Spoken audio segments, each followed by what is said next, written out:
a foothold. I have worked and want to thank Senator Hochschild for his willingness to work with me on this. I am comfortable with this language, if not enthusiastic, because I do think it gives us some time to get the regulated market up and running before we really increase the tax. So I encourage members to vote their districts on this, how you feel you need to, and want to thank Senator Hochschild for his work on this. Any other discussion on the A5 amendment? Senator Gruenhagen. Well, thank you, Mr. President. Yeah, it's just interesting to me, members, how we want to keep taxes lower on marijuana because it might negatively affect the industry.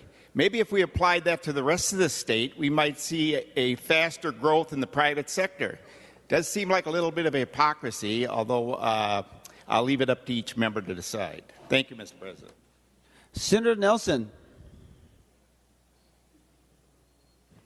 Thank you, Mr. President. I would like would Senator Hochschild yield, please? A few questions. Senator Hochschild, will you yield? He will yield. Senator Nelson. Yes, looking at these amendments on the fly, I just have a couple questions here.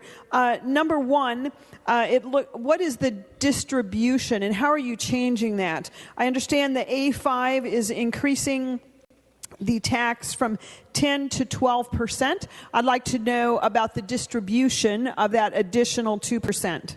Senator Hochschild, to the question.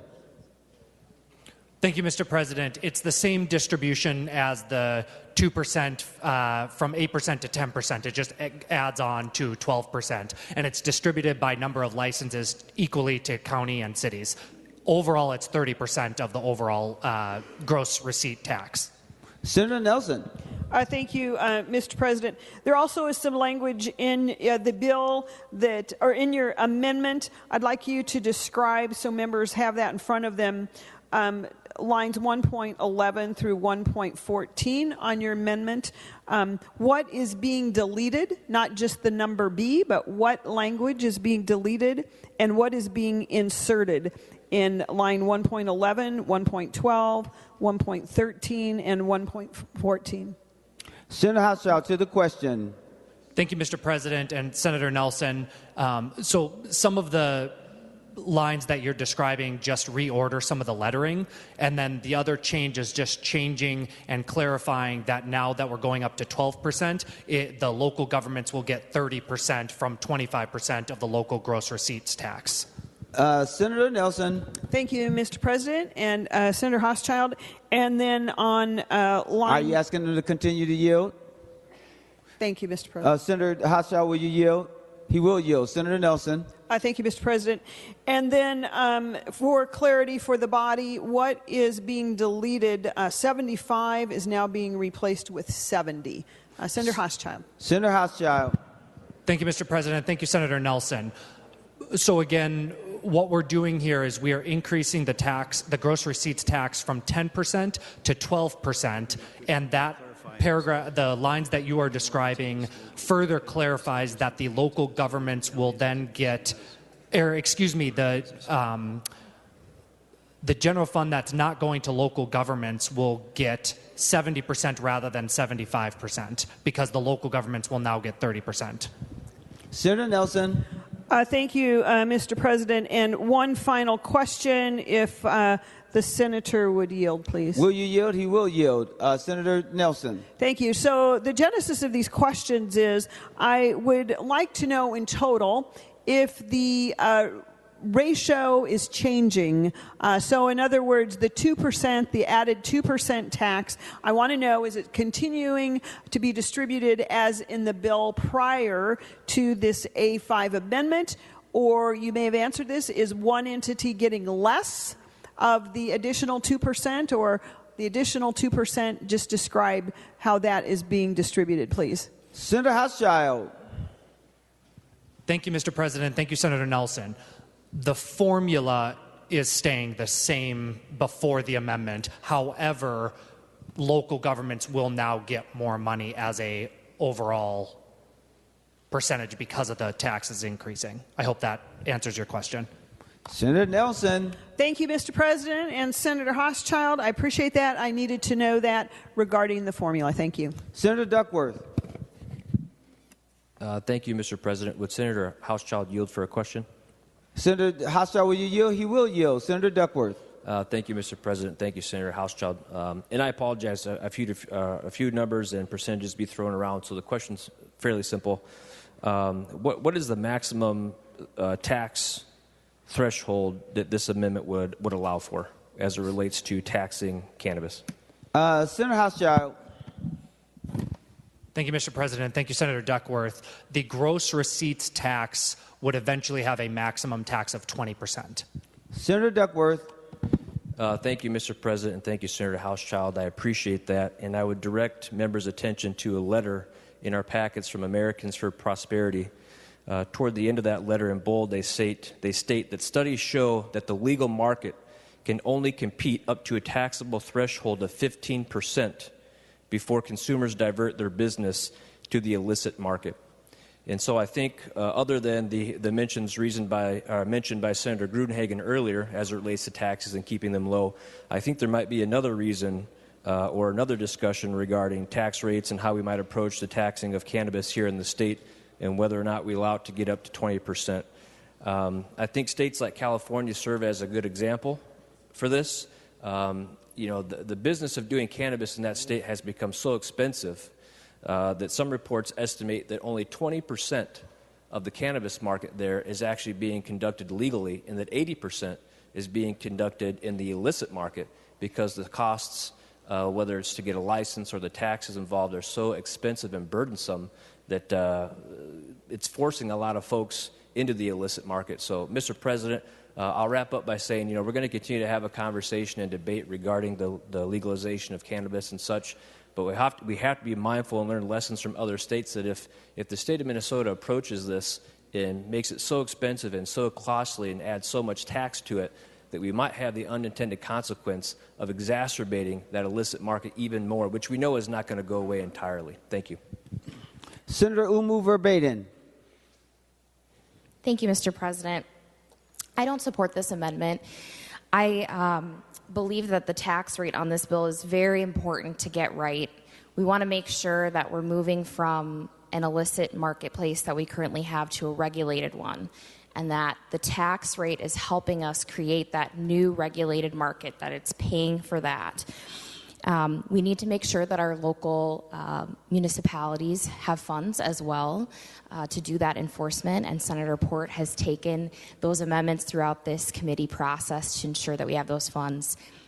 This is too high, and frankly, I believe anything higher needs to go directly to the communities most harmed. That's the reason why I got on this bill, is to make sure primarily communities of color who have been harmed by the prohibition on cannabis are able to benefit when we create this new marketplace. So I encourage members to vote no on the amendment. Senator Dornick. Thank you, Mr. President. I was wondering if Senator Hochschild would yield for a question. Senator Hochschild, will you yield? He will yield. Senator Dornick. Thank you, Senator Hochschild. Well, my question is, does this apply to hemp and cannabinoid realtors also, this increase the tax? Senator Hochschild, did you hear the question? Senator Hochschild. Thank you, Mr. President. Thank you, Senator Dornick. Yes. Senator Dornick. Thank you, Mr. President. Thank you, Senator Hochschild. Senator Rasmussen. Thank you, Mr. President. And I think this amendment brings up actually an important factor around the debate today, which is I believe we don't yet have a local impact for this bill. We don't know what the ultimate cost is going to be for local units of government.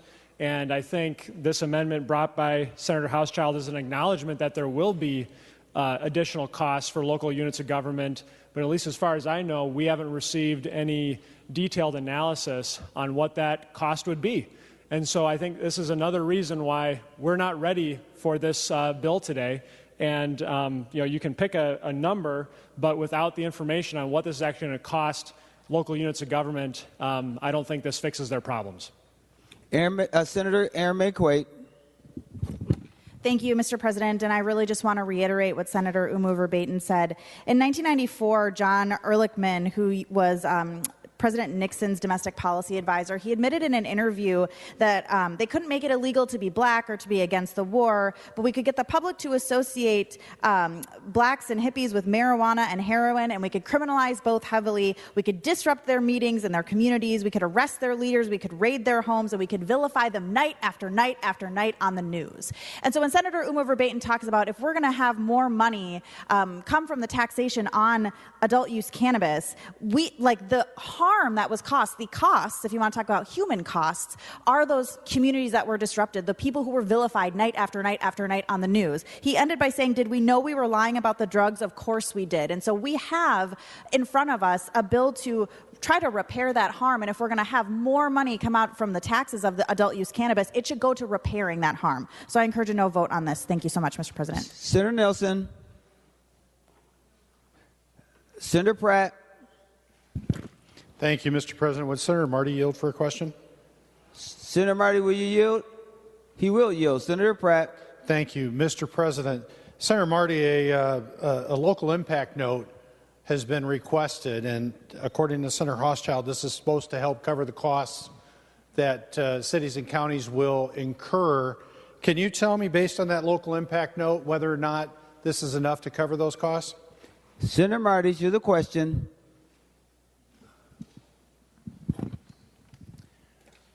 Mr. President, Senator Pratt, I have not seen that. As you know, those local impact statements take a long time. I think Senator Hochschild is saying he believes there are costs. We know there are costs of any decisions we make here, and he's trying to do what he thinks is a fair balance of how we cover those costs. Senator Pratt. Thank you, Mr. President, and thank you, Senator Marty. Well, I think we've heard the answer. We've requested a local impact note. We've asked for empirical data to say what the cost that will be incurred by our local cities and counties will be, so that we can set an appropriate tax rate, so we can set an appropriate distribution. Senator Hochschild amendment is no better than what we've got in the existing bill. It's just hopes and wishes that we cover it. For some reason, the majority is putting their head in the sand when it comes to the real costs that are going to be absorbed by our local communities. They're not waiting for that local impact note to come back to tell us what the real impact, what the real costs are going to be. I'm quite honestly torn on this, Mr. President, because I'd like to see our cities and counties get more money, but yet we still don't have any empirical evidence that this is enough, this is the right distribution. It's just all hopes and wishes. The last voice we'll hear is that of Senator Hochschild, who is the author of the Senator Muhammad. Sorry, Mr. President. Senator Pratt is really tall, so he was blocking me. Some of us are voting on this bill today. First of all, to what Senator Rasmussen said earlier, which is this bill is not ready, that is not correct. This bill is ready and has been ready for a long time. It is long overdue. And to the amendment, I'm with Senator Uma Verbaeten and Senator McQuaid on this. I will be voting no, and that is because there's been a harm that's been done for decades, and we haven't done that. We have not undone the harm. I understand why Senator Hochschild brought this forward, and yes, our counties and our cities should be able to benefit from this, but it should be our communities who should be benefiting this first, and I think this is really regressive. Senator Hochschild will have the last word on the A5 amendment. Senator Hochschild. Thank you, Mr. President. I appreciate Senator Duckworth's comments in particular regarding this amendment. Part of the reason the way this amendment is drafted is to help the market get established. And so the increase in the tax from 12% would not start until 2028, which I think would be helpful in stamping out the illicit market. In addition to that, part of the reason that we have seen the illicit market thrive in other states is because they prohibit it in certain localities. So this is really a balanced approach to giving our local communities that local control that they've been asking for through their associations, but also having a process for which the tax increases when the industry is better established. Thank you, Mr. President. Senator Rasmussen. Thank you, Mr. President. Parliamentary inquiry. Has a roll call been requested on this? A roll call has been requested. Thank you. Members, the Secretary will take the roll on the A5 amendment.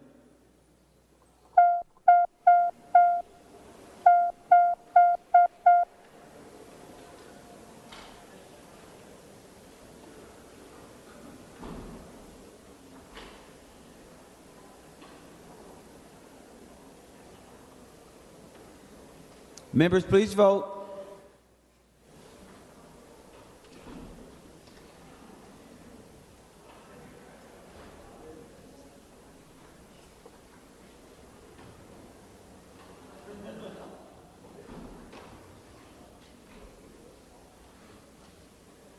Senator Morrison, for those voting under Rule 40.7. Thank you, Mr. President. Senator Bolden votes no. Senator Bolden votes no. Senator Dietzick votes no. Senator Dietzick votes no. Senator Mitchell votes no. Senator Mitchell votes no. Let me start over, Mr. President. Senator Bolden votes aye. Senator Bolden votes aye. Senator Dietzick votes aye. Senator Dietzick votes aye. Senator Mitchell votes aye. Senator Mitchell votes aye. Senator Seeberger votes aye. Senator Seeberger votes aye.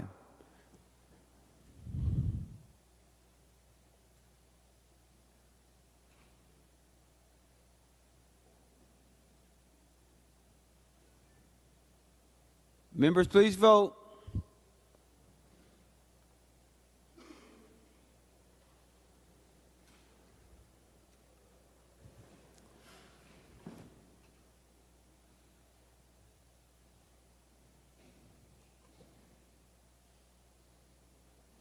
Members, Senator Rasmussen, for those voting under Rule 40.7. Thank you, Mr. President. Senator Barr votes no. Senator Barr votes no. Senator Coleman votes no. Senator Coleman votes no. Senator Draheim votes no. Senator Draheim votes no. Senator Housley votes no. Senator Housley votes no. Senator Howe votes no. Senator Howe votes no. Senator Lang votes no. Senator Lang votes no. Senator Liskey votes no. Senator Liskey votes no. Senator Miller votes no. Senator Miller votes no. Senator Weber votes no. Senator Weber votes no. And thank you, Mr. President. Senator Westrom votes no. And Senator Westrom votes no.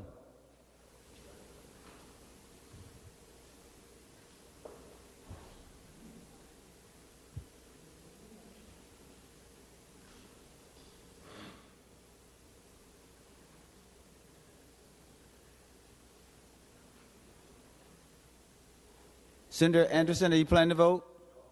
Senator Pratt? All senators having voted who desires to vote, the Secretary will close the roll. There have been 27 ayes and 37 noes. The A5 amendment is not adopted. Members, any additional amendments? Mr. President. Senator Johnson. Move to lay the bill on the table. And a roll call requested. That is a non-debatable motion. And did you request a roll call? Yes. Roll call requested, a roll call granted. The Secretary will take the roll on the motion to lay the bill on the table.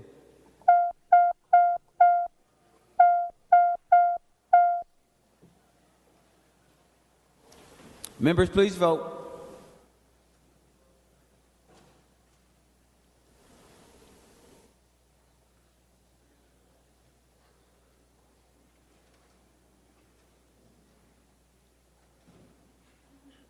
Senator Morrison, for those voting under Rule 40.7. Thank you, Mr. President. Senator Bolden votes no. Senator Bolden votes no. Senator Dietzick votes no. Senator Dietzick votes no. Senator Mitchell votes no. Senator Mitchell votes no. Senator Seeberger votes no. Senator Seeberger votes no.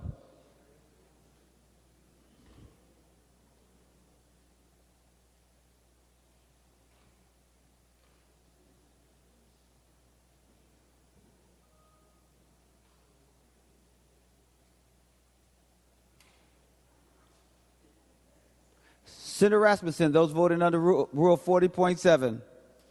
Thank you, Mr. President. Senator Barr votes aye. Senator Barr votes aye. Senator Coleman votes aye. Senator Coleman votes aye. Senator Draheim votes aye. Senator Draheim votes aye. Senator Housley votes aye. Senator Housley votes aye. Senator Howe votes aye. Senator Howe votes aye. Senator Lang votes aye. Senator Lang votes aye. Senator Liskey votes aye. Senator Liskey votes aye. Senator Miller votes aye. Senator Miller votes aye. Senator Weber votes aye. Senator Weber votes aye. Senator Westrom votes aye. And Senator Westrom votes aye. And thank you, Mr. President. Senator Jaskowski votes aye. Senator Jaskowski votes aye. All senators having voted who desires to vote, the secretary will close the roll. There being 33 ayes and 34 noes, the motion to lay the bill on the table fails. Any additional amendments? Senator Hochschild. Thank you, Mr. President. I introduce the A2 amendment. Senator Hochschild offers the A2 amendment. The secretary will report the A2 amendment. Senator Hochschild moves to amend House File Number 100, the first unofficial engrossment, as follows. Page 294, line 32, delete 13,987,000 and insert. This is the A2 amendment. Senator Hochschild to your A2 amendment. Thank you, Mr. President. This amendment would appropriate $10 million in the first year and $5 million in the second year from the general fund for drug evaluation and classification program for drug recognition, additional phlebotomists, drug recognition training for peace officers as defined in Minnesota Statute 626.84. And I ask for a roll call. Roll call requested, roll call granted. Any additional discussions on the A2 amendment? Senator Nelson. Well, thank you, Mr. President. I did not hear where this additional $10 million is coming from. So, Senator from Hermantown, where's the $10 million coming from? Our bills have to balance on the Senate floor here. Senator Nelson, I naturally assume that you're requesting through the president whether Senator Hochschild will yield. Are you asking if he will yield? Yes, Mr. President. Senator Hochschild, will you yield? He will yield. Did you hear the question, Senator Hochschild? He did. Senator Hochschild to the question. Thank you, Mr. President. Thank you, Senator Nelson. This is a general fund appropriation. Senator Nelson. Thank you, Mr. President. I'm just a little stunned that we're just having a general fund appropriation added in an amendment on the Senate floor. Perhaps Senator Marty could yield and explain where that general fund $10 million has been hiding until today. Senator Marty is not on the floor. If you have a motion, Senator Nelson, I'll be happy to entertain it. Do you have a rule that you want to cite? Mr. President?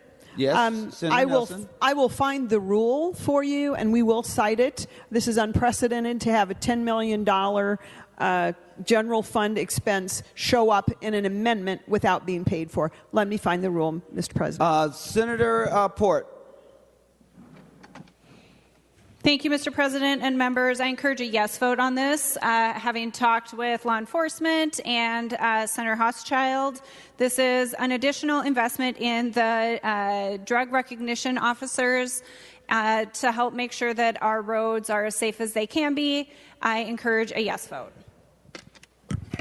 Senator Duckworth. Thank you, Mr. President. Would Senator Hochschild yield for a question? Senator Hochschild, will you yield? He will yield. Senator Duckworth. Thank you, Mr. President. Thank you, Senator Hochschild. I think I appreciate the amendment, what it's trying to accomplish. Looks like it's funding for drug evaluation experts and training, drug classification, police officer training, etc. And I'm just wondering why we might need to increase funding for police officers, drug evaluations, and drug recognition experts in regard to this bill. Senator Hochschild, to the question. Thank you, Mr. President. As we know, there is evaluations that are being studied and looked into when it comes to cannabis. So this is in part helpful for that. This is also a direct appropriation to public safety professionals in addition to some of the local government aid that is provided in this bill to help with bringing this new industry to our state. Senator Duckworth. Thank you, Mr. President, and thank you, Senator Hochschild. I think this amendment proves a very important topic of the debate we're going to have today, which is the bill, admittedly, based on some of the conversation we've just had and based on the amendment being brought forward, is not ready. We just heard that evaluations are ongoing and that we need funding to continue more evaluations of cannabis, its effects on people, how it may impair their driving ability, and for police officers to determine whether or not somebody is impaired or inebriated. if they're under the influence of marijuana. Furthermore, it was just acknowledged that public safety is going to need more funding to actually do their job. Well, why in the world would public safety need more funding? Why would we need more funding for cannabis evaluation and drug experts if this bill isn't going to have a negative impact on public safety, if this bill isn't going to have a negative impact on traffic incidents and fatalities? If we know exactly what kind of impact cannabis is going to have on people, why are we still passing funding in this amendment to evaluate it, to train law enforcement officers on how to detect it, funding for drug experts? Folks, here's the deal. We can continue to try to make improvements on this bill and continue the trajectory of the state of Minnesota, making subtle increases and changes to the legalization of cannabis in our state as we have over the years. But for those that would suggest that this bill is ready because it has been through however many committees, are admitting with this amendment, if they vote for it, that it's not ready. There's still plenty of work to be done here. This isn't something that we should be rushing to, and it leads me to ask the question, are we passing good policy, or is this an attempt to pass what someone thinks is good politics, Mr. President? That's what's at issue here. And if we are saying that we need more money and funding for public safety and drug experts and evaluations, then that's a clear sign this bill is not ready to be rolled out statewide. Thank you. Senator Nelson. Thank you, Mr. President. It does not appear that this is an omnibus bill, which is not limited to a set amount. So technically, this bill, we could add any cost we want to this bill, which maybe we should think about doing. What I would say is that the items that are mentioned in the middle part of this amendment are things that our law enforcement has been asking for since the bill first made its appearance. And so it is rather shocking that these have not been addressed. These things have not been addressed in all of the committees that it's gone through so far. And so while I definitely support the need for these things, the challenge is this bill is not ready. Why was this fundamental need to talk about drug evaluation and classification? Why was that not an essential part of legalizing marijuana? Additional phlebotomists, drug recognition training, and peace officers. We've been talking about that for months and months and months, and yet it shows up on the Senate floor as an amendment. And to make matters worse, members, do you know what? This is not just funded from the general fund. Read to the bottom of the amendment, members, and you will see that it is taking money out of the highway fund. The fund that we talked about yesterday, where we had so many needs for safety. And now because this bill is not, it's premature, it has not been thought through, one of the main pieces of essential things has been drug evaluation and drug recognition testing, and here it comes with not enough funding, and so we rob it out of the highway fund. Members, this bill is not baked yet. Senator Jasinski. Thank you, Mr. President, and Senator Hochschild. Again, a concern as the lead on transportation. I know, Senator Newman, we've always talked about leakages, and we want our highway money going to roads and bridges. And this is concerning. I think it was in the bill already, but I guess I'm a little bit confused on the A2. Does it take more money from the trunk highway fund as the original bill does? So Senator Hochschild would answer that question or yield for a question. Senator Hochschild, will you yield? He will yield. Senator Jasinski. Thank you, Mr. President. So, Senator Hochschild, does this take more money that was in the original bill from trunk highway funds? And can you explain what the difference is, or is this just general fund? Senator Hochschild, to the question. If you need a couple more minutes, Senator Hochschild, or a second, are you okay? No, Mr. President. Thank you. I can answer. Okay. Senator Hochschild. Thank you, Mr. President. Thank you, Senator Jasinski. This does take it from the general fund. Senator Jasinski. Well, thank you, Mr. President. Thank you, Senator Hochschild, for confirming that. Again, we already have enough money taken out of Trunk Highway Fund, so that is good to know that does not come more from there. But again, I think the question of the overall bill, if this does pass, does this improve public safety in Minnesota? And I don't think there's anybody I've heard from law enforcement that says this bill will improve our public safety. This is costing us more money in training and patrolling and testing and less money going towards our roads and bridges. So I would vote no on this amendment. The last person to be heard, Senator Kuhn. Thank you, Mr. President. Would Senator Houschild yield? Would Senator Houschild yield? Oh, Senator Houschild, will you yield? He will yield. Senator Kroon. Thank you, Mr. President. Senator Houschild, I guess I'm confused by your answer. If you could help us explain what lines 1.16 and 1.17 are in your amendment, what that means. That says that 6.157 million the first year and 2.218 million second year are from trunk highway funds. You say it's coming from the general fund. I guess if you could just help explain that for me. Senator Houschild, to the question. Thank you, Mr. President. Thank you, Senator Kroon. In the original bill from the general fund, that is the fund that it was appropriated to, so we're just adding it back in with an additional amount to that fund from the general fund. Senator Kroon. Thank you, Mr. President. Well, I'm not going to go through my whole speech that I did yesterday on Highway 65 and the importance of funds that we need for trunk highways to actually improve trunk highways. If this bill is diverting any money from the trunk highway fund to pay for this bill, then that would be very disappointing with so many needs on our trunk highways right now, particularly in my district.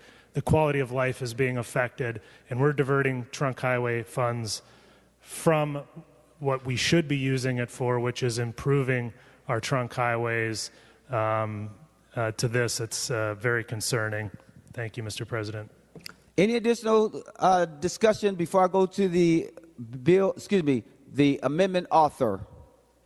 Seeing none, Senator Houschild, you have the last word on the A2 amendment. Thank you, Mr. President. I think we've talked about this enough, so I just ask members to vote green. Thank you. The Secretary will take the roll.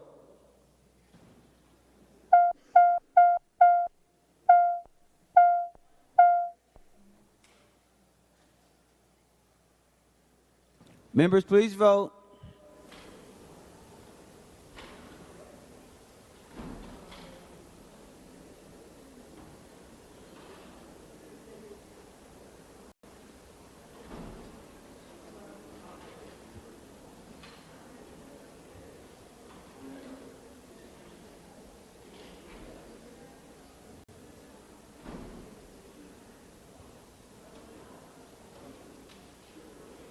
Senator Morrison, for those voting under Rule 40.7. Thank you, Mr. President. Senator Bolden votes aye. Senator Bolden votes aye. Senator Dietzig votes aye. Senator Dietzig votes aye. Senator Mitchell votes aye. Senator Mitchell votes aye. Senator Seeberger votes aye. Senator Seeberger votes aye.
Senator Rasmussen, for those voting under Rule 40.7.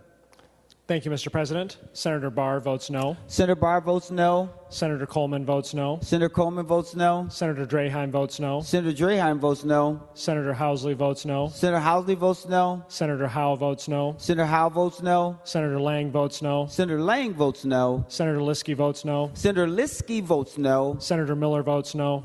Senator Miller votes no. Senator Weber votes no. Senator Weber votes no. And Senator Western votes no. And Senator Western votes no. All senators having voted who desires to vote, the Secretary will close the roll. There being 35 ayes and 30 noes, the A2 amendment is adopted. Any additional amendments?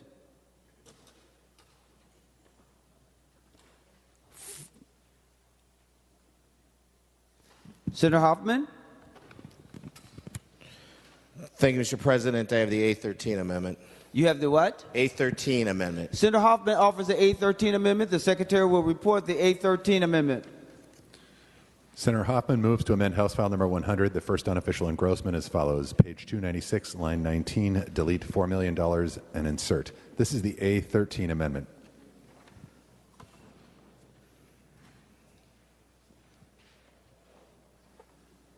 Senator Hoffman, if you'd be so kind as to talk about your A13 amendment. Thank you, Mr. President. I sure would. It has to do with the 1994 Grammys. So, Mr. President and members, what you have is the conversation that we have in this space.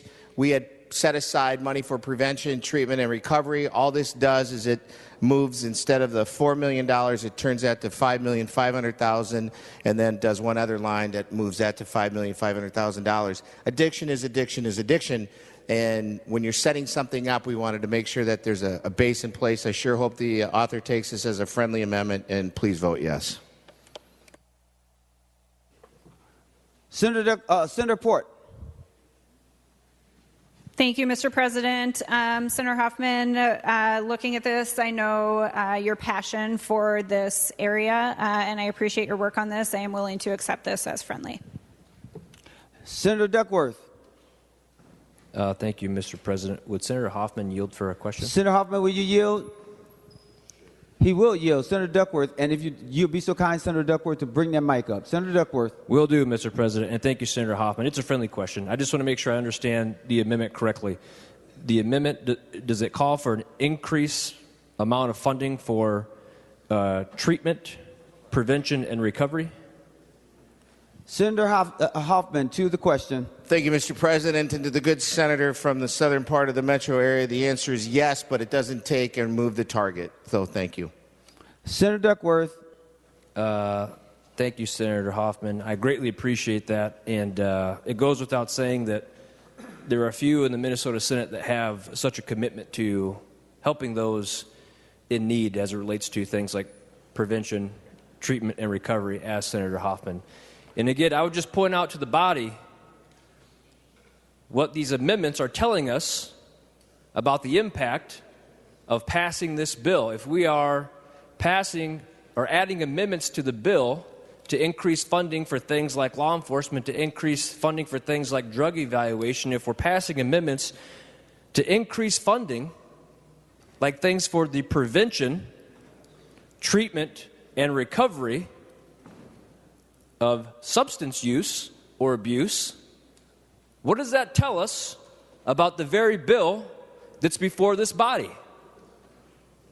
We are continuing to counter every argument being brought forward to justify this bill with amendments from the very party that's seeking to push it through. I'm finding it hard to follow the logic because there are so many contradictions in the conversation and the debate we're having here today, which only goes to prove this is not ready for the people of Minnesota.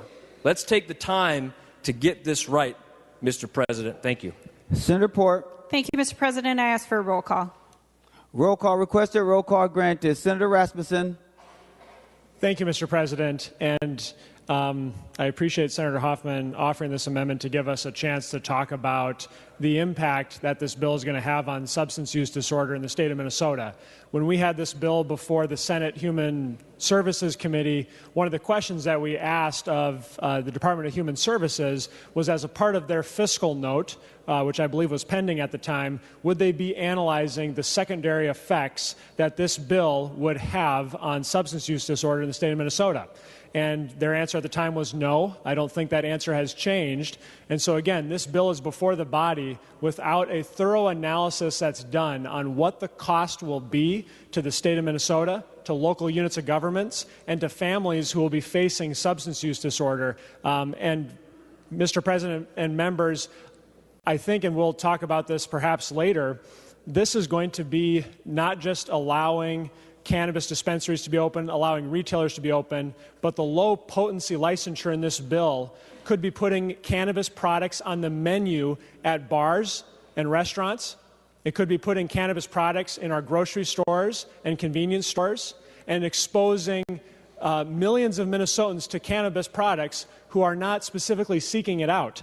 And so I don't think this amendment is going to cover the increased cost in substance use disorder, and we don't even know what those costs will be because the work hasn't been done before bringing this bill to the floor today to understand the true costs it will have on the state of Minnesota. Senator Murphy.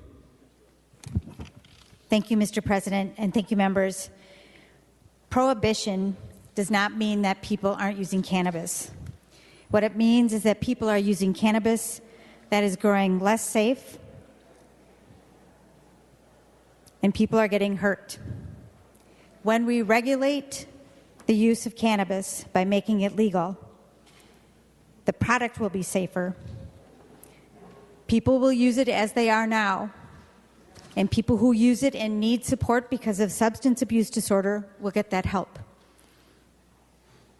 Making cannabis legal doesn't mean more people are going to use it or less people are going to use it. We know people are using it today. The Hoffman Amendment means there's more access to support, and that's important. But I think we have to open our eyes to the fundamental fact that people are using cannabis today. What we are doing with this legislation is legalizing it, regulating it, making it more safe, and getting people more help. So if we want people to be safe, this is the path. Thank you. Senator Gruenhagen. Well, thank you, Mr. President. Yeah, thank you, Senator Hoffman, for bringing an increase in funding for the addiction. And I think it shows one of the fallacies of this bill. You know, having done jail ministry for 13 years, I've seen a lot of addiction. And what addiction does, you lose the ability to make a decision on whether you want to use or have something. You have to have it, and you'll do almost anything, crime or otherwise, in order to get it. And the more addiction we promote, the more problems we get. I have a good friend who about 10 years ago moved out to Colorado, where it is legal. And I talked to him about 2 weeks ago about the consequences out there. Number one, they don't receive near enough revenue for all the negative consequences that come out of legalization. In fact, he said it's somewhere in the neighborhood of about 7 to 8 to 1 negative. $1 of tax revenue to $7 to $8 of negative consequences. Number two, if we look at homelessness, we know based on that a lot of those people are addicted to illegal drugs or having drug-type problems. You know, when I was when I did jail ministry, one of the things I usually ask the prisoners was, I said, how many of you were on excessive alcohol or illegal drugs or both when you got arrested? About 95% of them raised their hand, okay? So when you use mind-altering and emotion-altering drugs, it does have an effect, especially when you put it with addiction. I have to quote one thing from our Liberty Bell in Independence Hall here in the United States. the quote on the bill is, proclaim liberty throughout the land unto all the inhabitants thereof. What this bill does, it proclaims addiction and exploitation throughout the land. It's not ready for prime time. Even people who support legalization don't support this bill. It's got a lot of flaws. It should go back to committee and have major reworks. And we can see that by the number of amendments that come forward and where they're targeting this bill, which still leaves a lot to be desired. So members, I encourage you to vote green on this amendment by Senator Hoffman, but the bill itself is taking us in the wrong direction. Thank you, Mr. President. Senator Jasinski. Thank you, Mr. President. I do thank Senator Hoffman for thinking of this, but again, I want to respond to the senator from St. Paul saying people are using it. Absolutely, yes, they are here in Minnesota. But this bill is just going to make it more accessible to our children, to more people. We're going to create more issues. And secondly, if you think the illegal market is going to go away because we're legalizing it, I'm sorry, that is not correct. Illegal activity, the cartels are not going to stop operating. They're going to continue to try and sell. It's going to happen. If you think legalizing this will stop that, it will not.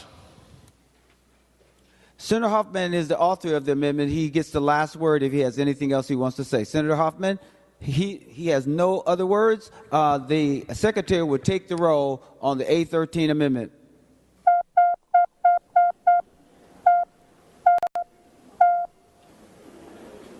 Members, please vote.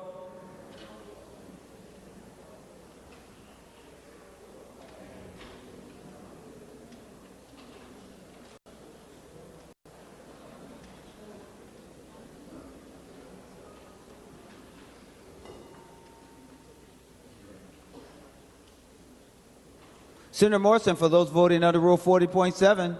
Thank you, Mr. President. Senator Bolden votes aye. Senator Bolden votes aye. Senator Dietzig votes aye. Senator Dietzig votes aye. Senator Mitchell votes aye. Senator Mitchell votes aye. And Senator Seeberger votes aye. Senator Seeberger votes aye.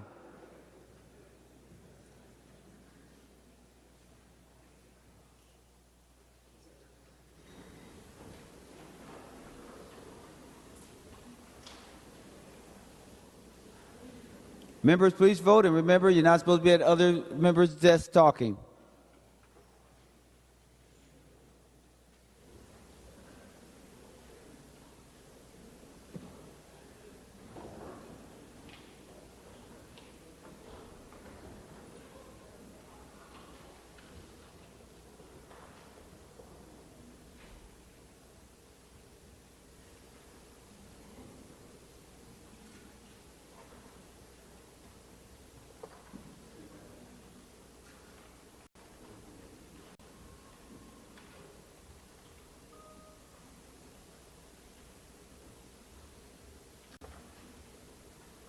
Senator Rasmussen, those voting under Rule 40.7. Thank you, Mr. President. Senator Barr votes no. Senator Barr votes no.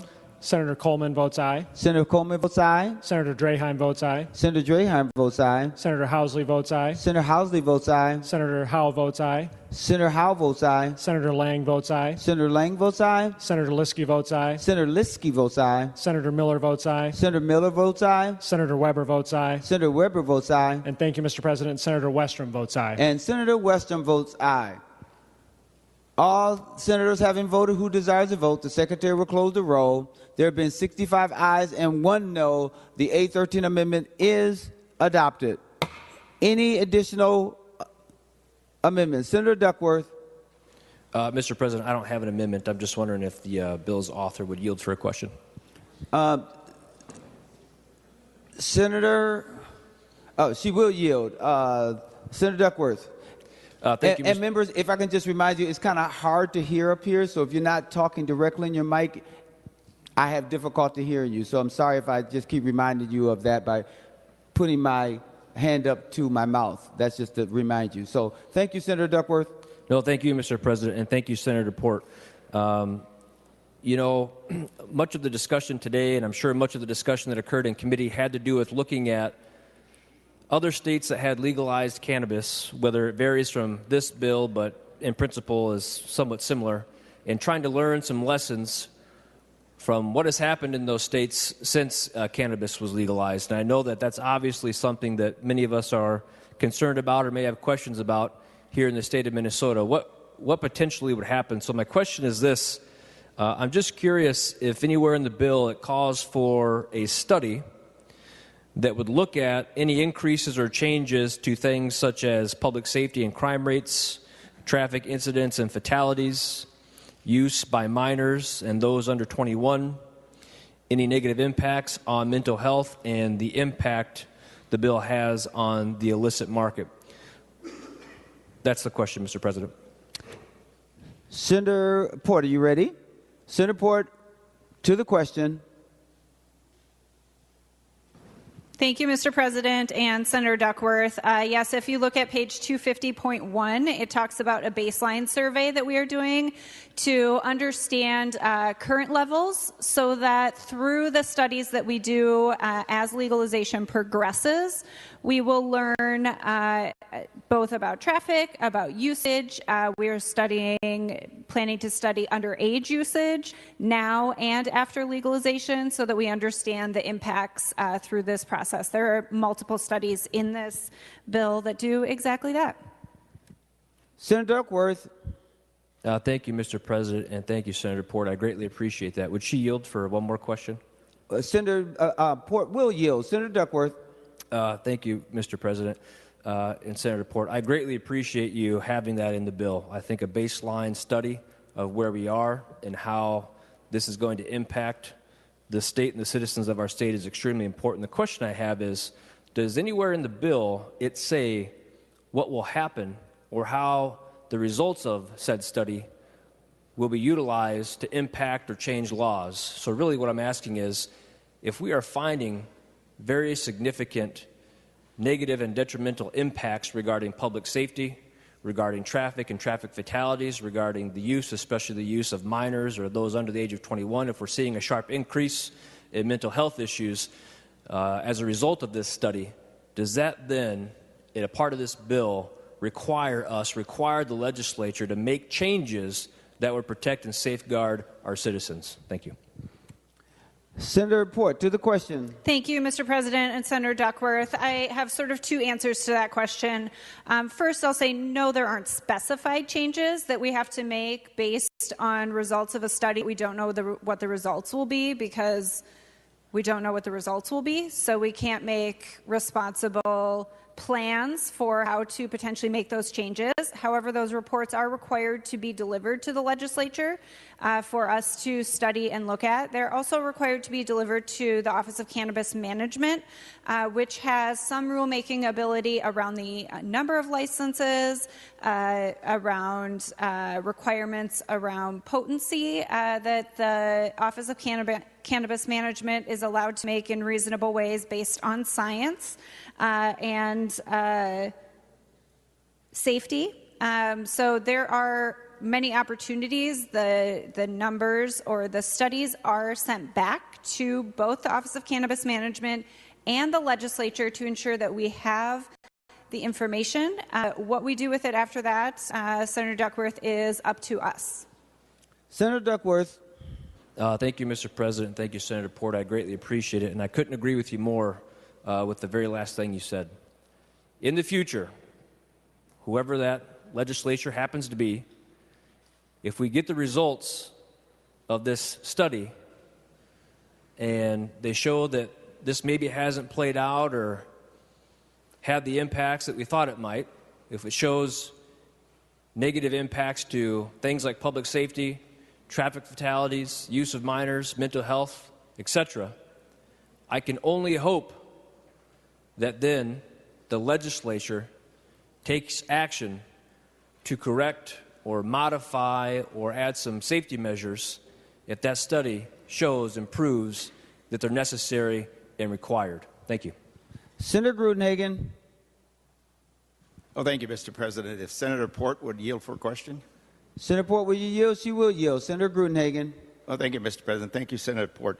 Say, one of the contradictions when I read the summary here is that we're going to allow the advertisement of legalized marijuana in our state, and yet what seems to be a contradiction is when it comes to tobacco, we ban the advertisement of tobacco products here in the state. So, you know, does that seem like a contradiction to you also, Senator Port? Senator Port, to the question. Thank you, Mr. President. There are significant restrictions on advertising on. I'll find the page. There are significant restrictions on advertising, including what the advertising can look like. There's no television advertising required. It's much closer to how we. It's much more restrictive to how we allow the advertisement of alcohol, which is what we originally looked at, and. It's on page 137, Senator Gruenhagen. We did put significant restrictions on them, and in fact, some of the loosening of those restrictions was in response to a member from an amendment from your caucus that I accepted. Senator Gruenhagen. Oh, thank you, Mr. President. Thank you, Senator Port, for that response. But it just seems to me we should treat it like tobacco. You know, again, I had that close friend out in Colorado, and he just says the smell of that marijuana smoking is very difficult to deal with for people who don't use and for people who don't smoke. Also, it's a negative influence on our children.